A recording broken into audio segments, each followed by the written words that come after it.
నమస్తే, welcome to Suman TV. ప్రస్తుతం మనతో పాటు ఉన్నారు హైకోర్టు అడ్వకేట్ నాగేశ్వర పూజారి గారు. Hello sir.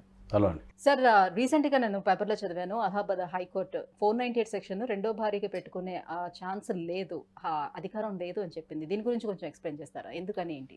జనరల్గా ఏంటంటే మన హిందూ మ్యారేజ్ యాక్ట్లో ఒక రెండో మ్యారేజ్కి వాల్యూ లేదు. సో ఒక పెళ్ళైన తర్వాత భార్యకు భర్తకు మధ్యలో సంబంధించి మాత్రమే వాళ్ళకు అన్ని రైట్స్ ఉంటాయి.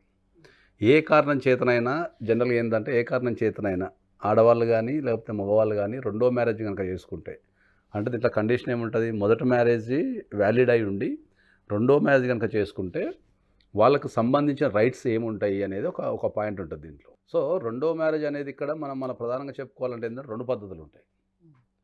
ఒకటి, కొంతమంది ఆల్రెడీ మ్యారీడ్ అయినని తెలిసి కూడా రెండో మ్యారేజ్ చేసుకుంటారు. Irrespective of situation they are ready to face the consequences, ఏమైతే అయితే లేదు చూసుకుందామని చెప్పేసి రెండో మ్యారేజ్ చేసుకుంటారు. ఇంకా రెండో పద్ధతి ఏముంటుంది అంటే మొదటి మ్యారేజ్ దాచి తెలవకుండా నాకు మొదటి మ్యారేజ్ కాలేదని చెప్పి అబద్ధాలు ఆడి రెండో పెళ్లి చేసుకుంటారు. ఓకే, సో మొదటి దాంట్లో ఏదైతే ఉంటుందో వాళ్ళకి ఆల్రెడీ నాలెడ్జ్ ఉంటుంది, ఆల్రెడీ ఒక మ్యారేజ్ అయింది, సో మ్యారేజ్ అయింది కాబట్టి రెండో మ్యారేజ్ చేసుకుంటామంటారు కాబట్టి వాళ్ళకు ఐడియా ఉంటుంది. రెండో మ్యారేజ్ ఏంటంటే వీళ్ళకి ఐడియా ఉండదు, ఎందుకంటే వీళ్ళకు ఆ మొదటి మ్యారేజ్ గురించి దాచి ఇచ్చి చేసుకుంటారు కాబట్టి ఐడియా ఉండదు. సో ఎప్పుడైతే ఈ రెండో మ్యారేజ్ చేసుకున్న వ్యక్తులకు ఐడియా ఉండకుండా చేసుకుంటారో వాళ్ళందరూ ఏమనుకుంటారు అంటే నేనే మొదటి భార్యని కాబట్టి నాకు అన్ని రైట్స్ ఉన్నాయి అని చెప్పేసి వాళ్ళు ఫీల్ అవుతారు. ఓకే, ఇప్పుడు మనకు ప్రధానంగా ఏంటంటే ఎప్పుడైతే మనం ఒక చట్టం దృష్టికి వెళ్ళినప్పుడు అది మొదటి మ్యారేజా రెండో మ్యారేజ్ అనేది కోర్టు విల్ డిసైడ్. ఎందుకంటే మా దగ్గర ఉన్న కేసులలో చాలా మంది ఏంటంటే కొంతమంది తెలిసి తెలియక అంటే మళ్ళీ విచారణ చేపడతారా వీళ్ళకి ఎన్నో పెళ్ళి అయింది ఏంటి అనేది? ఏదన్నా ఒక మ్యారేజ్ డిస్ప్యూట్ కోర్టుకు వచ్చినప్పుడు, అంటే మ్యారేజ్కి సంబంధించి అది ఫస్ట్ మ్యారేజా సెకండ్ మ్యారేజ్ అన్నప్పుడు ద కోర్ట్ విల్ కన్ఫర్మ్.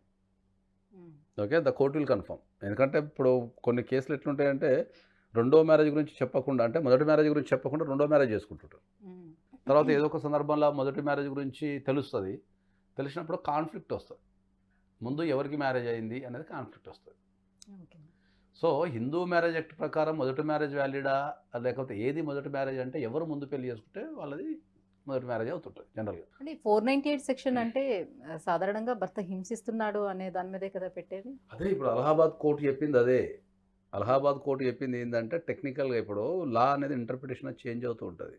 నీకు 498 డెఫినేషన్కి వచ్చినప్పుడు ఏముంటుంది, భర్త కానీ అత్తామామలు కానీ ఆడపడుచులు కానీ వాళ్ళ ఇంట్లో ఉన్నవాళ్ళు భర్త సంబంధికులు ఎవరైనా సరే ఒక అమ్మాయిని, అంటే పెళ్లి చేసుకొని ఆ ఇంటికి వచ్చిన అమ్మాయిని మానసికంగా కానీ శారీరకంగా కానీ లేదా ఫైనాన్స్ పరంగా కానీ ఆమెను ఇబ్బంది పెడితే 498 అట్రాక్ట్ అవుతుంది అంటారు.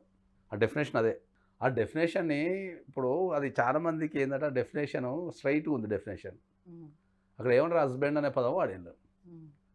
ఇప్పుడు సెకండ్ మ్యారేజ్ చేసుకున్న అమ్మాయి ఏముంటుంది, నేను మ్యారేజ్ చేసుకున్న హస్బెండే కదా అంటది కొద్దిగా తెలివిగా టెక్నికల్గా. అక్కడ సెకండ్ మ్యారేజ్ చేసుకుంటే పెట్టద్దని లేదు కదా అంటది. సో మనకి ఏమవుతుంది అంటే ఏంటంటే ఇప్పుడు ఫస్ట్ మనకు డెఫినేషన్ వచ్చారికి ఏంటంటే ఒక హస్బెండ్ ఇబ్బంది పెడితే కేసు పెట్టచ్చు అనేది డెఫినేషన్. ఇప్పుడు కొంతమంది ఫస్ట్ వైఫ్ అంగీకారంతోనే ఏదైనా రాసుకొని ఒక పత్రం రాసుకొని తన అంగీకారంతో రెండో పెళ్లి చేసుకున్న సందర్భాలు ఉంటాయి. మరి దానికి ఎట్లా వర్తిస్తుంది? రెండో పెళ్లి చేసుకున్న సందర్భాలలో ఏంటంటే ఇప్పుడు ముగ్గురికి అంగీకారం అయితే ఏ సమస్య ఉండదు. ఇప్పుడు ఫస్ట్ వైఫ్ అంగీకరించి, తర్వాత సెకండ్ వైఫ్ అంగీకరించి, తర్వాత హస్బెండ్ కూడా అంగీకరించి ఇస్తే ఏ ప్రాబ్లం ఉండదు దాంట్లో. పూర్వకాలంలో ఇట్లాంటి చాలా ఉంటుండే. ఎందుకంటే టెక్నాలజీ పెరిగిన తర్వాత టెక్నికల్గా ఇవన్నీ ఇష్యూస్ అవుతున్నాయి, కానీ పూర్వకాలంలో అందరూ యాక్సెప్ట్ చేసుకొని ఒకటి రెండు వైఫ్ని they use to maintain in the villages. అప్పుడు వాళ్ళు ఇట్లాంటి 498 సెక్షన్ వాళ్ళు ఫైల్ చేసుకోవడానికి ఉంటుందా?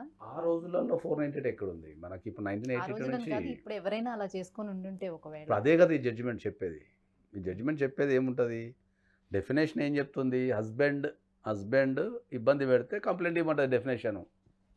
ఇప్పుడు సెకండ్ వైఫ్ ఏమంటుంది, నన్ను హస్బెండే కదా నేను పెళ్లి చేసుకున్నదా అంటది, నన్ను మరి ఇబ్బంది పెడుతుంది కాబట్టి నేను 498 పెట్టినా అంటది. When it's goes to the court ఏం చెప్తుంది, ముందు ఎవరికి మ్యారేజ్ అయిందో వాళ్ళు భార్య కింద పరిగణిస్తారు, నేను వాళ్ళని హస్బెండ్ కింద పరిగణిస్తా, నీ సెకండ్ మ్యారేజ్ కాబట్టి ఇన్వాలిడ్.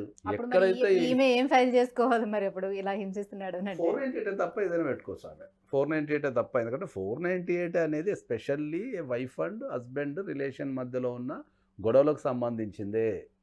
అది తప్ప నువ్వు ఏ కేసు అయినా పెట్టుకోవచ్చు. చీటింగ్ కేసు పెట్టచ్చు, 420 పెట్టచ్చు, చీటింగ్ కేసు పెట్టచ్చు, ఏమన్నా ప్రాపర్టీ ఇప్పుడు ఆస్తులు అడుగుతుంటే కనుక, లేకపోతే జీతాలు అడుగుతుంటే 384 పెట్టచ్చు, ఎక్స్ట్రాక్షన్ ఆఫ్ ప్రాపర్టీ కింద పెట్టచ్చు. అట్లా చాలా ఉన్నాయి. 354 అమ్మాయిని కనుక సతాయిస్తే లేకపోతే ఇబ్బంది పెడితే లేకపోతే నాకు ఫస్ట్ 354. అసలు తనకి మ్యారేజ్ అయిన విషయం నాకు తెలియదు, నన్ను చేసుకున్నాడు పెళ్లి అని చెప్పేసి. That is called 420. చీటింగ్ చేసిండు కాబట్టి, నాకు మొదటి మ్యారేజ్ దాచి పెళ్లి చేసుకుండు కాబట్టి నన్ను 420 పెట్టచ్చు. 498 పెట్టడానికి లేదు. 498 only it is a wife and husband, that to legal wedded wife. The పదం లీగల్ వెడ్డెడ్ వైఫ్ అంటే ఏంది అంటే ఫస్ట్ మ్యారేజ్ చేసుకున్న వాళ్ళకే వర్తిస్తుంది, తర్వాత ఎవరికి వర్తిస్తుంది 498. మిగతా అన్ని సెక్షన్స్ వర్తిస్తాయి. ఒక 498 ఒకటి, రెండోది డౌరీ ప్రొహిబిషన్ యాక్ట్ ఒకటి, మూడోది మెయింటెనెన్స్ ఒకటి. ఈ 3 వర్తించవు వాళ్ళకి, ఈ 3 చట్టాలు వర్తించవు.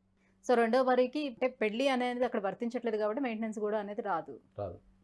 ఒకవేళ పిల్లలు ఉండేటప్పుడు పిల్లలకి మనం చాలా సందర్భాలు అంటే చెప్పినాం వాళ్ళు ఏం చెప్తారంటే, ఏంటంటే, నేను పెళ్లి చేసుకుని నేను వాళ్ళ చట్టపరంగానే నేను పిల్లల్ని కన్నాను, నాకు తెలియదు, సో ఇతనే నా ఫస్ట్ హస్బెండ్ అని నేను ఇచ్చేసుకున్నాను, నా ఫస్ట్ మ్యారేజ్, నేను అతనితో పిల్లల్ని కన్నాను, నాకు ఎలా హస్బెండ్ కాకుండా పోతాడు అని వాదించారు. పిల్లల దగ్గరకు వచ్చేవరకు ఏంటంటే, పిల్లల దగ్గరకు వచ్చేవరకు second marriage, first marriage, legal children, illegal children, అంటే మనకు అక్రమ సంత ఇట్లాంటివి ఏమి ఉండదు.